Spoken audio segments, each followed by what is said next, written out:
बिस्मिल्लाहिर्रहमानिर्रहीम, अस्सलाम वालेकुम। मैं असदुल्ला खान हूँ और मैं इस वक्त सुप्रीम कोर्ट में मौजूद हूँ, सुप्रीम कोर्ट के अहाते में मौजूद हूँ। और आज का दिन जो है उसकी ज़रा डेवलपमेंट्स आपके साथ शेयर कर लें। आज बड़ा इंपॉर्टेंट डे था। 3 रिपोर्टें जमा हो चुकी हैं सुप्रीम कोर्ट में। एक इलेक्शन कमीशन की रिपोर्ट आई है। ज़ाहिर है उस रिपोर्ट में क्या होगा, उस रिपोर्ट में ये होगा कि जनाब हमें अब तक कोई वसाइल नहीं मिले हैं। दूसरा,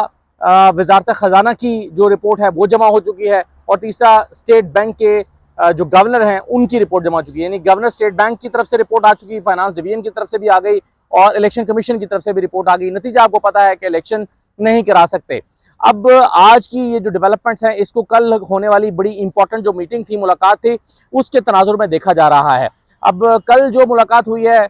उसके बारे में मजीद हमने कंफर्मेशन हासिल करने की कोशिश की है। तो ज़्यादातर जो सोर्सेज हैं सुप्रीम कोर्ट से वो ये बता रहे हैं कि मुलाकात जो है वो DGISI और जो दीगर अफसरान मिले हैं ये उनकी दरख्वास्त पर मुलाकात हुई है। और ये इतलात भी हैं कि पहले ISI से एक और ऑफिसर ने मुलाकात करने की कोशिश की या दरख्वास्त भेजी और दरख्वास्त की कि हम आपसे मिलना चाहते हैं, लेकिन सुप्रीम कोर्ट ने चीफ जस्टिस रिलक्टेंट थे, क्योंकि जितना हाई प्रोफाइल अब ये मामला हो चुका है इससे वो कोई तासुर नहीं देना चाहते थे किसी भी किस्म का, वो रिलक्टेंट थे। और उसके बाद फिर जो है अटॉर्नी जनरल ऑफिस को इस्तेमाल करते हुए ये मुलाकात अरेंज की गई चीफ जस्टिस के साथ और ख़ुद DGISI आए और उन्होंने आकर सूरत हाल पर ब्रीफ किया। अब सवाल ये पैदा होता है कि चीफ जस्टिस साहब के पास क्या रास्ते बचे हैं। अगर तो देखिए इस पर आज चूंकि रिपोर्टें आ गई हैं, हुकूमतूली हो चुकी है सुप्रीम कोर्ट की। एक रास्ता सुप्रीम कोर्ट के पास ये मौजूद है कि वो किसी न किसी को तौहीन अदालत में नोटिस जारी कर दे और तौहीन अदालत में बुला ले और तौहीन अदालत के चार्ज में जो है वो किसी न किसी को किसी के न किसी पर चार्ज आयद हो जाए। तो एक रास्ता तो ये हो सकता है, लेकिन बज़ाहिर ऐसा लगता है कि सुप्रीम कोर्ट इस ऑप्शन की तरफ फौरी तौर पर नहीं जाएगी। उसकी वजह यह है कि हुकूमत खुद भी ये चाहती होगी कि तौहीन अदालत का नोटिस सर्व हो जाए और ये मामला हाई प्रोफाइल मामला, यानी सारी तवज्जो इसके ऊपर आ जाए तौहीन अदालत पे, तो ये केस नंबर 1 पे लग जाए और बाकी जो केसेस हैं वो यानी जो इलेक्शन के इनेकाद से मुतालिक मामला था वो लिस्ट में पीछे चले जाएं और फ्रंट पर जो केस आ जाए वो यही तौहीन अदालत का आ जाए, सारी नजरें और सारी तवज्जो इसी पर हो जाए और इलेक्शन खटाई में पड़ जाए। शायद वो यही चाहते हैं, लेकिन सुप्रीम कोर्ट को इस बात का इदराक है और वो समझते हैं कि सबसे पहले तो इलेक्शंस होने चाहिए। ये मामला तौहीन अदालत का मामला इंपॉर्टेंट नहीं है, इलेक्शंस का मामला इंपॉर्टेंट है। इलेक्शंस होने चाहिए और उसके लिए जो वो रास्ता इख्तियार कर सकते हैं वो ये कर सकते हैं कि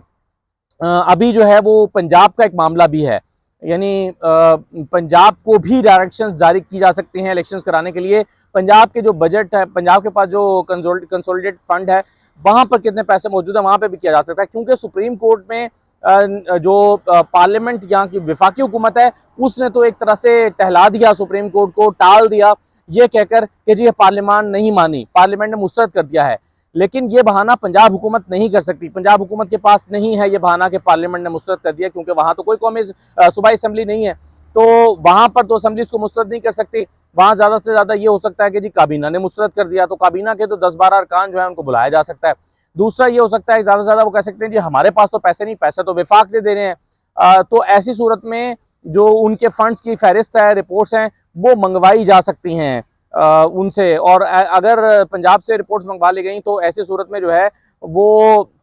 जो है अगर वहाँ से मंगवा ली गई तो ज़रूर 21 अरब रुपए का मसला हल हो सकता है। तो ये एक रास्ता मौजूद है, लेकिन सवाल ये पैदा होता है कि इस सिनेरियो में सुप्रीम कोर्ट जो है वो कौन सा बेहतर रास्ता इस्तेमाल करेगी। देखें, अगर अब 2 वर्किंग डेज बचे हैं, बुध और जुमेरात का, आज कई रिपोर्टर्स पर सुप्रीम कोर्ट के प्रेमिसेस में मौजूद हैं और वो ये सोच रहे हैं कि आज शायद कोई कॉज जारी हो जाए और आज ही मामला टेकअप हो जाए। 2 चीज़ों पे एंटिसिपेट किया जा रहा है। पहली वही जो मैंने पहले कही है कि तौहीन अदालत का नोटिस हो सकता है, इसके इम्कानात कम है। और दूसरा ये है कि ये जो अब सारी रिपोर्टें जमा हुई हैं इसकी बुनियाद पर दोबारा से कोर्ट लग जाए, कॉज जारी हो जाए और बेंच बैठ जाए। अब ये आज कॉज जारी होती है अगर, तो शायद कल पर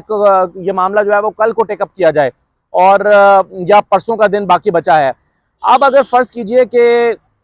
कल की मीटिंग के बाद, चूंकि इस पर अब इसको और तनाजुर में देखा जा रहा है, कल जो ब्रीफिंग दी गई है सुप्रीम कोर्ट को, और जैसा कि मैंने कहा कि ये ब्रीफिंग जो है वो सिक्योरिटी इदारों के की ख्वाहिश पर दी गई है कि वो सारे कुछ बताना चाहते हैं कि जी ये नफरी नहीं दी जा सकती कि सिक्योरिटी के हालात जो हैं वो अच्छे नहीं हैं। अच्छा, मैं आपको ये भी बता दूं कि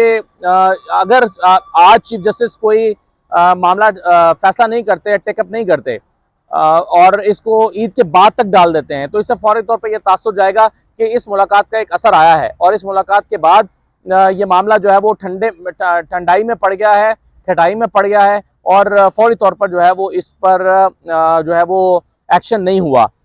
चूंकि सुप्रीम कोर्ट ये समझती है कि 14 मई को इलेक्शन होने हैं और सुप्रीम कोर्ट ये समझती है कि वक्त कम है, इसलिए सुप्रीम कोर्ट इन सारे मामला को जल्दी जल्दी टेकअप करती रही है। और अब अगर अगले 2 वर्किंग डेज के अंदर अंदर इसको टेकअप नहीं किया जाता तो इससे साफ तासुर ये जाएगा कि इलेक्शन जो है वो जो समझा लिया गया है या कन्विंस कर लिया गया है। अब एक बात इसमें और भी है कि अगर फर्ज कीजिए कि चीफ जस्टिस जो है वो वाकई कन्विंस हो गए हुए सिक्योरिटी इदारों से कि ठीक है जी इलेक्शन इन हालात में नहीं हो सकते, अगर वो वाकई कन्विंस हो गए और उन्होंने इलेक्शन को डिले किया, तो इससे भी अगर चाहे चीफ जस्टिस जो है वो गुड फेथ में ही क्यों ना कन्विंस हो जाएं, तो ऐसी सूरत में भी ये तासुर जाएगा कि सिक्योरिटी इदारों ने अपना दबाव जो है वो चीफ जस्टिस के ऊपर डाला है। ये तासुर जरूर जाएगा क्योंकि ये हो सकता था कि कल की मुलाकात को ऑफ द रिकॉर्ड ना रखा जाता और इस मुलाकात के बारे में कोई एलामिया जारी कर दिया जाता और बता दिया जाता कि जी आज चीफ जस्टिस के चैम्बर में एक अहम मुलाकात हुई है और इस मुलाकात में जो सिक्योरिटी इदारे हैं उनके अफसरान ने शिरकत करके चीफ जस्टिस को सिक्योरिटी की सूरत पर ब्रीफ किया है। लेकिन चूंकि ऐसा कोई एलामिया जारी नहीं हुआ, सुप्रीम कोर्ट की तरफ से कोई सर्कुलर नहीं आया, तो इससे भी ऐसा लगता है कि शायद इसको ऑफ द रिकॉर्ड रखने की कोशिश की गई। अब मामला यानी सारे का सारा सुप्रीम कोर्ट पे आ गया है, इम्तहान सुप्रीम कोर्ट का है। चीफ जस्टिस जो हैं वो इस मामले को किस हिकमत के साथ टैकल करते हैं, क्योंकि अगर वो अनाउंस कर देते हैं कि जी ठीक है हम कन्विंस्ड हैं कि इन सिक्योरिटी के हालात में इलेक्शंस फौरी तौर पर नहीं हो सकते, तो भी सुप्रीम कोर्ट के ऊपर एक दबाव आएगा और एक जनरल परसेप्शन लोगों की ये कायम होगी कि सुप्रीम कोर्ट पर दबाव डाला गया और दबाव कबूल कर लिया गया। और अगर चीफ जस्टिस जो हैं वो नहीं मानते और अपने उसी रूटीन से चीज़ों को टेकअप करते हैं और आगे बढ़ाते हैं जिससे वो पहले करने का इरादा रखते थे या करते हैं, तो फिर एक टकराव किसी कैफियत इस्टेब्लिशमेंट और सुप्रीम कोर्ट के दरमियान हो सकती है। लेकिन ये भी मुमकिन है, हम इस ऑप्शन पे क्यों नहीं गौर कर रहे, ये भी मुमकिन है कि जो हमारे सिक्योरिटी ऑफिसर्स हैं या DGISI हैं, DGMO या कुछ लोग DGMI कह रहे हैं, कुछ लोग DGMO कह रहे हैं, बहरहाल इनमें से जो भी लोग यहाँ पर आए और उन्होंने आकर चीफ जस्टिस को ब्रीफ किया हो, तो ऐन मुमकिन है उन्होंने कहा होगा जनाब सिक्योरिटी की सूरत हाल ये है, हमने आपको एक्चुअल पिक्चर दिखा दी है, इसके बाद आपकी चॉइस है, अगर आप चाहें तो इलेक्शन में चले जाएं, हम सपोर्ट करेंगे, लेकिन आप देख लीजिए। ऐन मुमकिन है ये भी हो सुप्रीम कोर्ट के ऊपर कोई दबाव ना डाला गया हो और सिर्फ जो है वो एक पिक्चर ही दिखा दी हो, ये भी मुमकिन है। अगरचे बहुत सारे लोग सुनने वाले मेरी इस बात से इत्तफाक करना उनके लिए मुश्किल होगा, लेकिन बहरहाल इस बात का भी इम्कान मौजूद है, मैं समझता हूँ।